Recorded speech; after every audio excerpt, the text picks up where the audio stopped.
¿Qué tal, amigos? Les habla el Padre Rafael Chávez y aquí estamos de nuevo en su espacio Meditaciones. Hoy es martes 4 de febrero, semana cuarta del tiempo ordinario. En el nombre del Padre, del Hijo y del Espíritu Santo. Amén. Concédenos, Señor Dios nuestro, adorarte con toda el alma y amar a todos los hombres con afecto espiritual. Por nuestro Señor Jesucristo, tu Hijo, que vive y reina contigo en la unidad del Espíritu Santo, y es Dios, por los siglos de los siglos. Amén. Comenzamos con la continuación de la carta a los Hebreos, capítulo 12, versículos del 1 al 4. Hermanos, rodeados como estamos por la multitud de antepasados nuestros que dieron prueba de su fe, dejemos todo lo que nos estorba. Librémonos del pecado que nos ata, para correr con perseverancia la carrera que tenemos por delante. Fija la mirada en Jesús, autor y consumador de nuestra fe. Él, en vista del gozo que se le proponía, aceptó la cruz, sin temer su ignominia, y por eso está sentado a la derecha del trono de Dios. Mediten, pues, en el ejemplo de aquel que quiso sufrir tanta oposición de parte de los pecadores, y no se cansen ni pierdan el ánimo, porque todavía no han llegado ustedes a derramar su sangre en la lucha contra el pecado. Palabra de Dios, te alabamos, Señor. Salmo 21.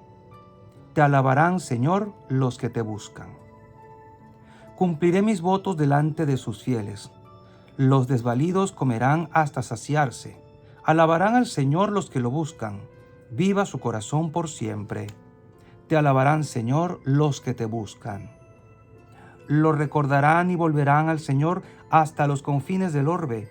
En su presencia se postrarán las familias de los pueblos.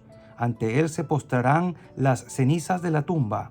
Ante Él se inclinarán los que bajan al polvo. Te alabarán, Señor, los que te buscan. Me hará vivir para Él. Mi descendencia le servirá. Hablarán del Señor a la generación futura. Contarán su justicia al pueblo que ha de nacer, todo lo que hizo el Señor. Te alabarán, Señor, los que te buscan. Y el Evangelio de hoy está tomado de Marcos, capítulo 5, versículos del 21 al 43.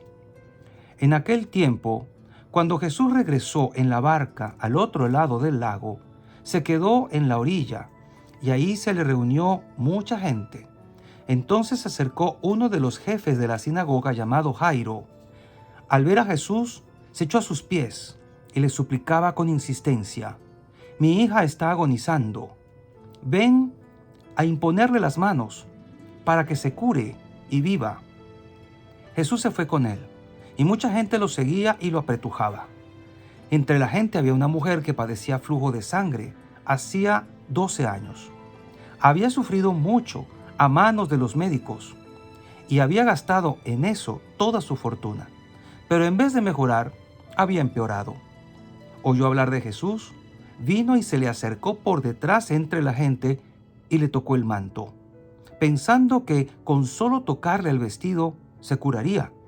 Inmediatamente se le secó la fuente de su hemorragia y sintió en su cuerpo que estaba curada. Jesús notó al instante que una fuerza curativa había salido de él. Se volvió hacia la gente y les preguntó: ¿Quién ha tocado mi manto? Sus discípulos le contestaron: ¿Estás viendo cómo te empuja la gente y todavía preguntas ¿quién me ha tocado? Pero él seguía mirando alrededor para descubrir quién había sido. Entonces se acercó la mujer, asustada y temblorosa, al contemplar lo que había pasado. Se postró a sus pies y le confesó la verdad. Jesús la tranquilizó diciendo: Hija, tu fe te ha curado. Vete en paz y queda sana de tu enfermedad. Todavía estaba hablando Jesús cuando unos criados llegaron de casa del jefe de la sinagoga para decirle a éste: Ya se murió tu hija. ¿Para qué sigues molestando al maestro? Jesús alcanzó a oír lo que hablaban y le dijo al jefe de la sinagoga: No temas, basta que tengas fe. No permitió que lo acompañaran más que Pedro, Santiago y Juan, el hermano de Santiago. Al llegar a la casa del jefe de la sinagoga, vio Jesús el alboroto de la gente y oyó los llantos y los alaridos que daban. Entró y les dijo: ¿qué significa tanto llanto y alboroto? La niña no está muerta, está dormida. Y se reían de él. Entonces Jesús echó fuera a la gente y con los padres de la niña y sus acompañantes entró a donde estaba la niña, la tomó de la mano y le dijo: Talita cum, que significa: óyeme niña, levántate. La niña, que tenía 12 años, se levantó inmediatamente y se puso a caminar. Todos se quedaron asombrados. Jesús les ordenó severamente que no se lo dijeran a nadie y les mandó que le dieran de comer a la niña. Palabra del Señor. Gloria a ti, Señor Jesús. Hoy tenemos 2 curaciones en una sola lectura, desde el versículo 35, 31 en adelante. Pero, ¿qué nos está diciendo el Señor?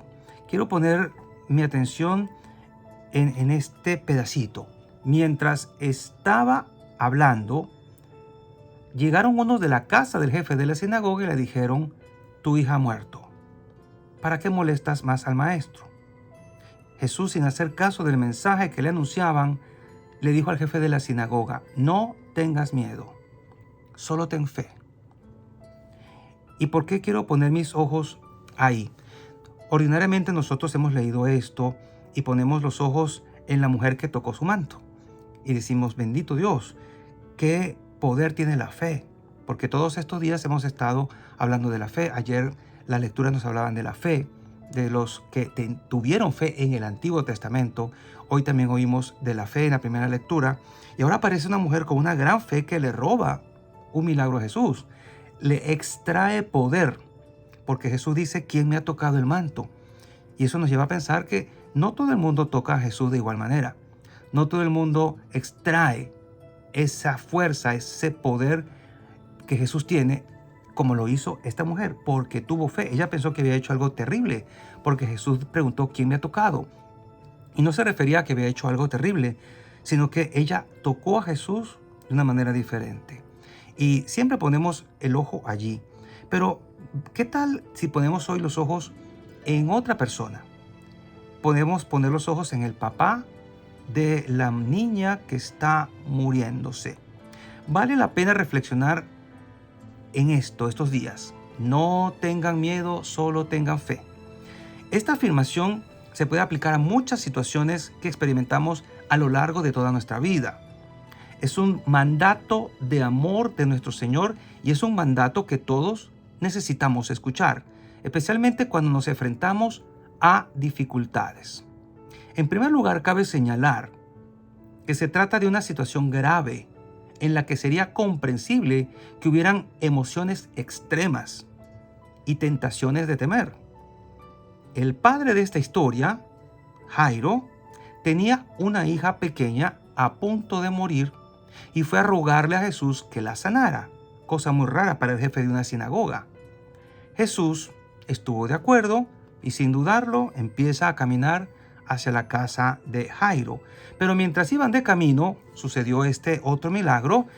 Pero además de eso, Jesús y el Padre recibieron una terrible y desgarradora noticia de parte de la gente que venía de la casa de Jairo.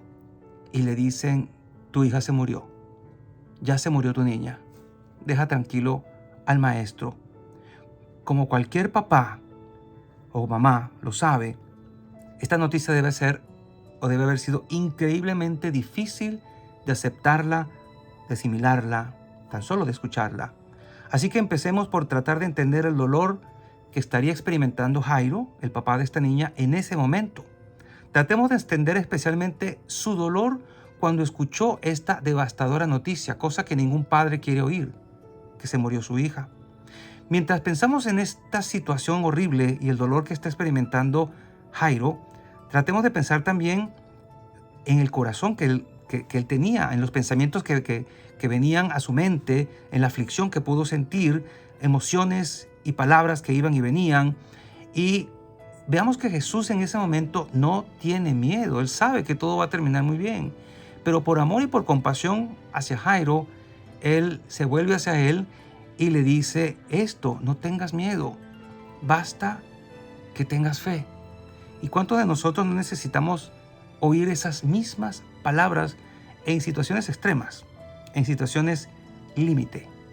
Él necesita redescubrir la esperanza. Cuando estamos muy mal, cuando todo parece que se acabó, necesitamos esperanza. La esperanza, en medio de una experiencia muy difícil y dolorosa en la vida, es difícil de encontrar. Cuando nos enfrentamos a esto, no esperamos ya nada y no creemos en nada, hasta nos molestamos con Dios. Y este es el reto, el desafío. Cuando nos enfrentamos al dolor, es muy tentador ceder a la desesperación. La desesperación es una pérdida total de esperanza. La desesperación nos aleja de Dios y nos despoja de la fe. Pero la desesperación siempre es evitable si seguimos el mandato de Jesús: no tengas miedo, basta que tengas fe. ¿Qué es lo que te tienta a ti a tener miedo en la vida? ¿Qué es lo que nos tienta a perder la esperanza? Tal vez nosotros estamos luchando con algo muy parecido a lo que luchó Jairo: la pérdida de un ser querido, una enfermedad terminal, una situación familiar espantosa, un divorcio, tal vez una infidelidad. Y estamos enfrentándonos a esas cosas, la pérdida del trabajo a una edad ya considerable. Todas estas cosas nos hacen perder un poco la fe. Miramos hacia arriba y a veces preguntamos: ¿de verdad estás allí? ¿De verdad que tú existes? ¿Por qué permites todas estas cosas? Tentación a la desesperación, tentación a perder la fe. La verdad es que todos experimentamos pequeñas tentaciones de perder la esperanza todos nuestros días. Y la mayoría también experimentará graves tentaciones de un momento a otro. Por estas razones, todos debemos escuchar con mucha atención las palabras de Jesús para trabajar en eso y para disipar todo temor en la vida, mientras invitamos a Dios a que nos conceda el don de la esperanza. Sí, el don de la esperanza que proviene de una fe inquebrantable en su plan para nuestras vidas. También preguntémonos: ¿yo tengo fe? Aunque sea con un poquito, úsala y aprovecha ese poquito de fe que puedas tener para pedirle al Señor desde esa fe que la aumente y que te haga recuperar la esperanza perdida. Porque este padre recuperó la esperanza porque le hizo caso a Jesús, llegó a su casa y pudo experimentar la alegría de recobrar con salud a su niña. Tú y yo también podremos experimentar momentos así, por esperar en el Señor, por no perder la esperanza. Tal vez el Señor nos conceda, con seguridad nos lo va a conceder, poder ver transformaciones grandes a nuestro alrededor. Pero necesitamos tener esta fe y esta esperanza que el Señor nos invita a tener el día de hoy. Preguntémonos de nuevo: ¿tengo esa esperanza? ¿Tengo esa fe inquebrantable que me llevará a ese tipo de esperanza? Y la bendición de Dios Todopoderoso, Padre, Hijo y Espíritu Santo, descienda sobre cada uno de ustedes y les acompañe siempre. Y seguiremos en contacto, si Dios lo permite, a través de este canal. Chao, chao.